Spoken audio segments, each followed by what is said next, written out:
It was just another morning for Michael Harper, a single father trying to keep his head above water.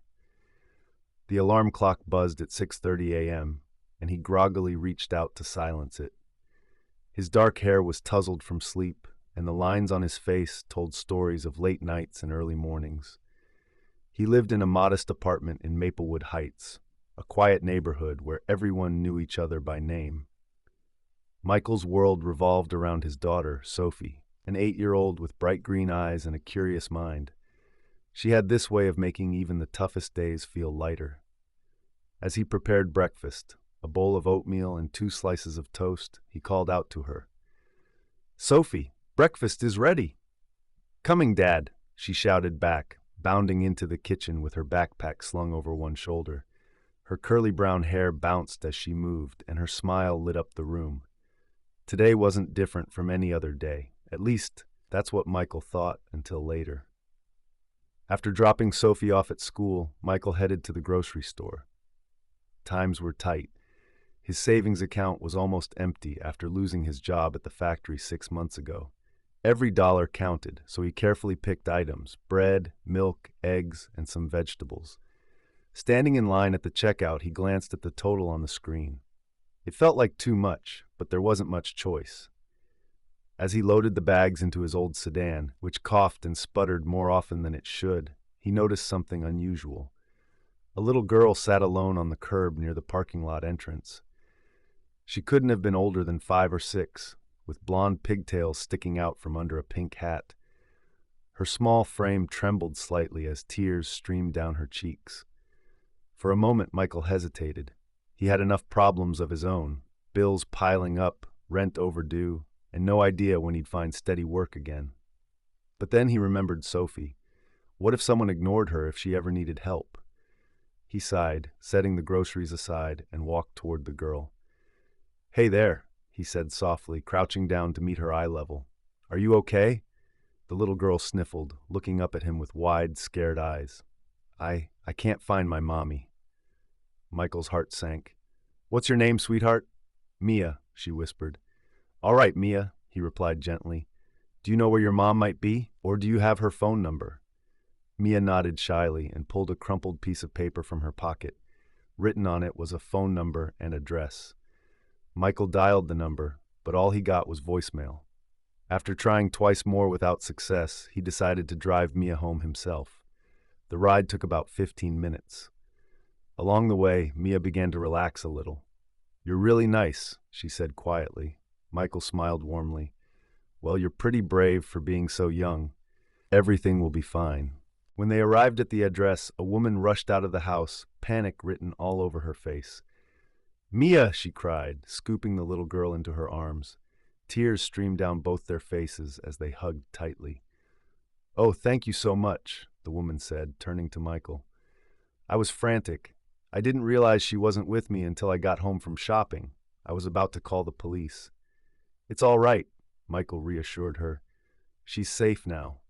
The woman introduced herself as Claire Thompson and insisted on giving him something as a token of gratitude. At first, Michael refused, but eventually he accepted a small bouquet of flowers.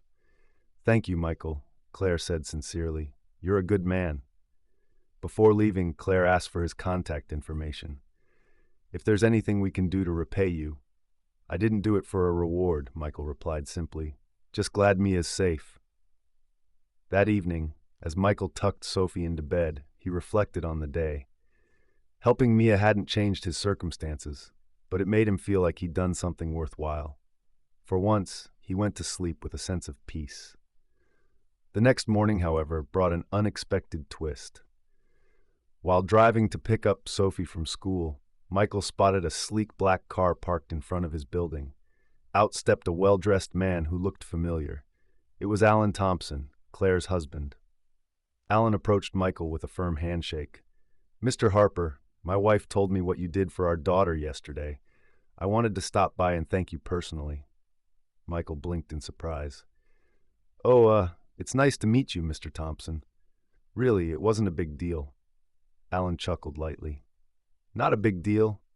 You went out of your way to help a scared little girl, a complete stranger. That says a lot about your character." They chatted briefly before Alan mentioned something surprising. My company, Thompson Construction, is always looking for hardworking people with integrity. Would you consider joining us? Michael froze. Are you offering me a job? I am, Alan confirmed.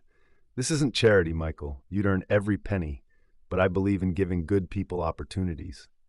Tears welled up in Michael's eyes as he stammered, I don't know what to say. Thank you. This means everything to me and Sophie. The weeks that followed were transformative. Michael threw himself into his new role, learning quickly and earning respect from his coworkers. One Friday afternoon, Alan pulled him aside. You've been doing great, Michael, he said. Better than I expected. Thanks, Michael replied humbly.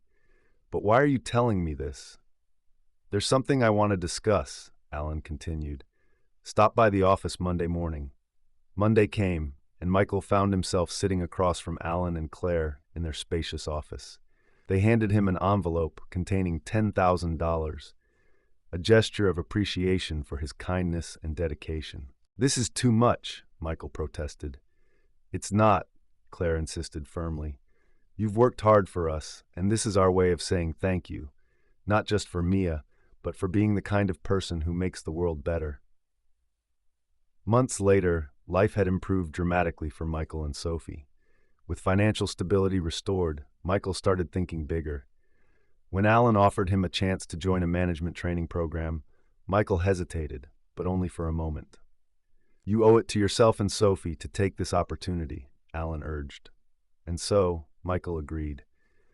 On Sundays, the Thompsons invited them over for dinner, creating bonds that went beyond gratitude. Through these experiences, Michael learned valuable lessons about resilience, compassion, and believing in oneself. One evening, as they watched the sunset together, Sophie asked, Dad, do you think things will always get better? Michael smiled, wrapping an arm around her shoulders. Sometimes life gets tough, Soph, but if we stay strong and help others along the way, I believe brighter days are waiting for us. And as the golden light faded into night, Michael allowed himself to dream, not just for tomorrow, but for all the tomorrows ahead. That's the story, friends. I hope you enjoyed it. It was a pleasure sharing it with you all. Don't forget to comment below and let me know where you're watching from. It's always fun to see the global reach of these stories. And if you haven't already, please hit that subscribe button for more amazing stories, tips, and tricks. Thank you for watching, and I'll see you in the next one. Bye. If you'd like to show some extra love, tap the 3 dots near the share button and send a super thanks.